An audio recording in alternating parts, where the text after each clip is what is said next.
दीपेंद्र भाई हर समय कहते थे, भाई जब भी तेरा संकल्प पूरा होगा तेरे को मैं अयोध्या लेके जाऊंगा, अपने हाथों से कपड़े पहनाऊंगा। और हनुमान जी के समक्ष एक ही अर्जी लगाई कि भाई मेरे 54 दिन की जो त्याग तपस्या बलिदान है, इसका सारा पुण्य भाई दीपेंद्र हुड्डा जी को मिले। 24 में हमारी सरकार बनेगी और भाई दीपेंद्र हुड्डा मुख्यमंत्री बनेंगे। पंजाब केसरी में आप सबका स्वागत है। मैं हूं चंद्रशेखर धरनी। नीरज शर्मा कांग्रेस के विधायक हैं, हमारे साथ मौजूद है, बातचीत करेंगे। शर्मा जी, स्वागत है पंजाब केसरी में।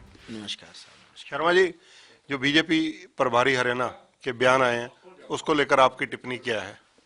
देखिए, सबसे पहले तो मैं दिल की गहराइयों से उनका धन्यवाद करना चाहूँगा कि जो माँ सरस्वती उनकी जुबान पे बैठी और जो एक मन की आवाज़ थी, सच्ची आवाज़ थी, उन्होंने हरियाणा की जनता के समक्ष एज इट इज रख दी। आज उनको भी पता है कि अब हरियाणा की जनता भाजपा को मौका देने वाली नहीं है, इसलिए उन्होंने खुल के बात करी कि आने वाला समय कांग्रेस के राज का है। कांग्रेस के आदमियों के नाम ना लेके उनको मुख्यमंत्री के रूप में इंगित किया। पर उसके साथ साथ मैं एक बात और कहना चाहता हूँ, जो उन्होंने हमारे जाट भाइयों के लिए बात कही, गरीब शब्द, मैं इसकी बड़ी कठोर शब्दों में निंदा करता हूँ। एज ए विधायक भी और एज ए ब्राह्मण भी, हमारे लिए तो जाट कभी गरीब हो ही नहीं सकता।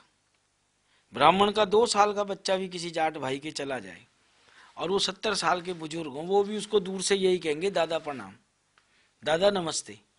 जो आदमी इतना मान सम्मान दे रहा है और आप उसको गरीब बता के, मैं समझता हूँ, तौहीन कर रहे हो।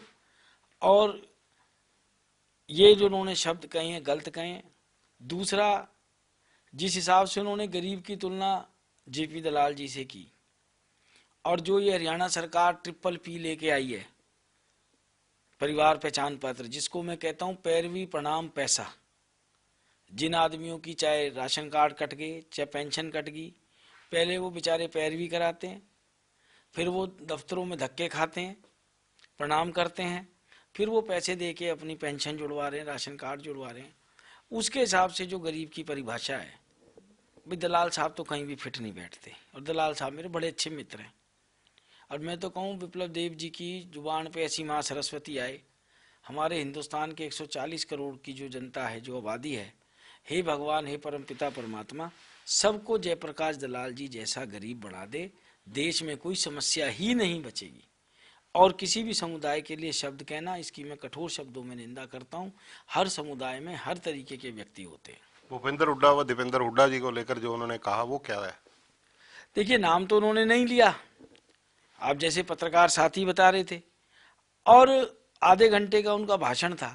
25 मिनट उनका भाषण कांग्रेस के प्रति, हमारी भारत जोड़ो यात्रा के प्रति, भाई दीपेंद्र हुड्डा जी के प्रति, हुड्डा साहब के प्रति रहा। तो इसका मतलब अब तो ये सच्चाई इनकी जुबान पे आ गई है। क्योंकि हाउस में भी जवाब देते हुए अब की बार एक सदस्य ने कहा, बड़े मंत्री ने, कि जी जो पोर्टल आप चिल्ला रहे हो, कल को आपका राज आएगा तो ये पोर्टल आपके भी काम आएंगे। फिर एक मंत्री ने एक सदस्य का जवाब देते हुए ये भी कहा कि माननीय मंत्री जी, उनको भी पता है कि भाई ये मुखर सदस्य हैं, संभावित कैबिनेट के सदस्य हो सकते हैं। अब हरियाणा की जनता के तो जुबान पे है कांग्रेस का राज आ रहा है, परंतु अब माँ सरस्वती भी इनकी जुबान पे बैठ गई है। वैसे तो ये भारतीय झूठा पार्टी थी सबसे बड़ी, पर अब ये इस मामले में माँ सरस्वती इनसे सच बुलवा रही है। ये चाह के भी झूठ नहीं बोल पा रहे, क्योंकि इनको हालात नजर आ गए। जिस हिसाब से राहुल जी की भारत जोड़ो यात्रा हरियाणा में से निकली है, और आपने देखा कितनी ठिठुरती ठंड थी, सुबह 6 बजे हजारों लाखों आदमी सड़कों पे आए हैं राहुल जी की यात्रा के स्वागत में, हमारे नेताओं के आह्वान पे। वो अब इंगित कर रही है कि हरियाणा में आने वाला समय कांग्रेस का है। अब इनके राज से हरियाणा की जनता दुखी हो चुकी है। कांग्रेस में इतनी गुटबाजी है, दिखावे के लिए सारे नेता मिलते हैं, गलबाइयाँ होते हैं। कुमारी शैलजा हो, रणदीप सुरजेवाला हो, किरण चौधरी हो, हुड्डा साहब हो, आपस में रस्साकशी अंदरूनी बहुत ज्यादा है। तो ऐसे में कांग्रेस किसको सीएम प्रोजेक्ट कर कर चलेगी फिर? देखिए जी, हमें तो कोई गुटबाजी नजर आई नहीं, ना हमें कोई रस्साकशी नजर आई। और जहां तक बात है मुख्यमंत्री की, देखो, एज ए ब्राह्मण में एक बात जरूर कह सकता हूं, क्योंकि जब आपको पता हो, मैंने 54 दिन अपने जूते त्याग दिए थे और बिना सिले हुए वस्त्रों में मैं रहा था। तो दीपेंद्र भाई हर समय कहते थे, भाई जब भी तेरा संकल्प पूरा होगा तेरे को मैं अयोध्या लेके जाऊंगा, अपने हाथों से कपड़े पहनाऊंगा और तेरे जूते ग्रहण करवाऊंगा। पीछे कोरोना हो गया, मैं इतना बीमार भी हुआ, उम्मीद भी छूट गई थी। फिर मैंने प्रभु राम जी के यहाँ अर्जी लगाई कि भाई अब ये तो कुछ सरकार कर नहीं रही, राम जी आप ही चमत्कार करो। और राम जी की कृपा से वो भ्रष्टाचारी गिरफ्तार हुए, मेरा संकल्प पूरा हुआ और भाई दीपेंद्र मेरे संग अयोध्या गए। और वहाँ हनुमानगढ़ी में और भी नेता थे, पर एक माँ सरस्वती की बात होती है, उस समय भी एक माँ सरस्वती जागृत हुई और उस दिन मैं सबसे ज्यादा पैदल घूमा। बड़ी तिखड़ धूप थी और मैंने हनुमानगढ़ी के अंदर प्रभु राम जी को साक्षी मान के और हनुमान जी के समक्ष एक ही अर्जी लगाई कि भाई मेरे 54 दिन की जो त्याग तपस्या बलिदान है, इसका सारा पुण्य भाई दीपेंद्र हुड्डा जी को मिले। तो एज ए ब्राह्मण मैं ये दावे के संग कह सकता हूँ 24 में हमारी सरकार बनेगी और भाई दीपेंद्र हुड्डा मुख्यमंत्री बनेंगे। आप यजमान भी बने कुरुक्षेत्र में, जहाँ गीता का संदेश दिया गया। राहुल गांधी जब आए आरती के वक्त, तो बतौर यजमान राहुल गांधी ने आपको क्या दिया? देखिए, राहुल जी हमारे नेता हैं और हर चीज देने लेने की बात नहीं होती।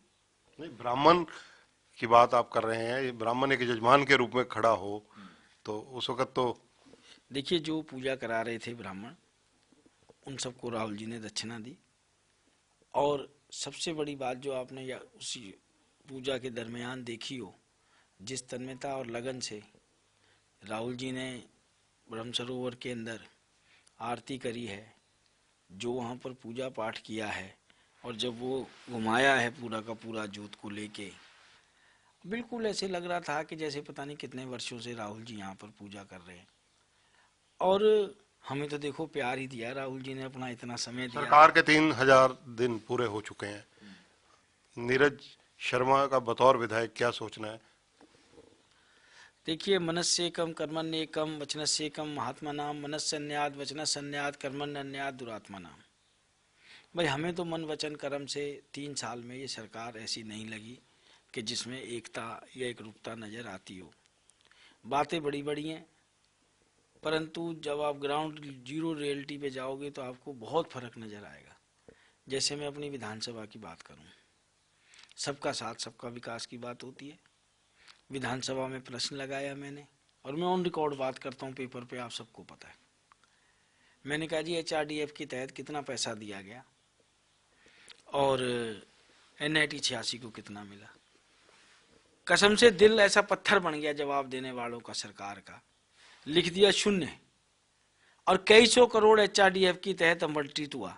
क्या NIT 86 मेरी हरियाणा का हिस्सा नहीं है? क्या NIT 86 हमारे प्रदेश के अंदर नहीं आती? क्या NIT 86 में लोग नहीं रहते? क्या NIT 86 के लोग कर नहीं देते?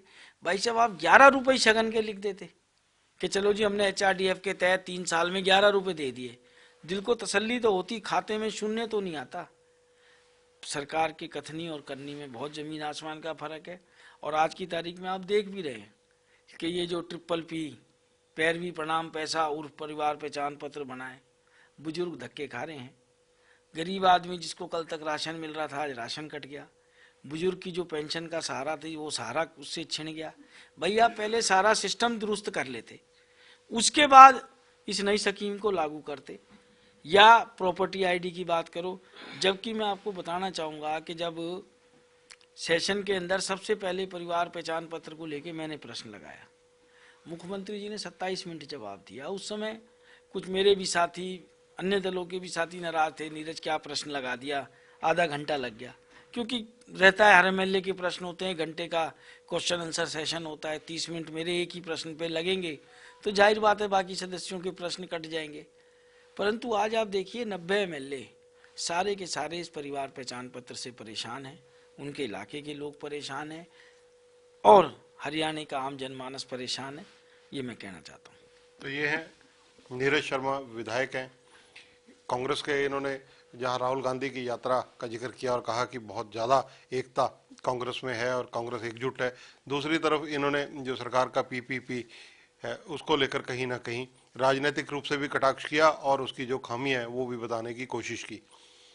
कैमरामैन संजय सिंह के साथ चंद्रशेखर धरनी, पंजाब केसरी TV, चंडीगढ़। हमसे जुड़े रहने के लिए हमारे YouTube चैनल को सब्सक्राइब करें और नई वीडियो की नोटिफिकेशन के लिए बेल आइकॉन को दबाएं।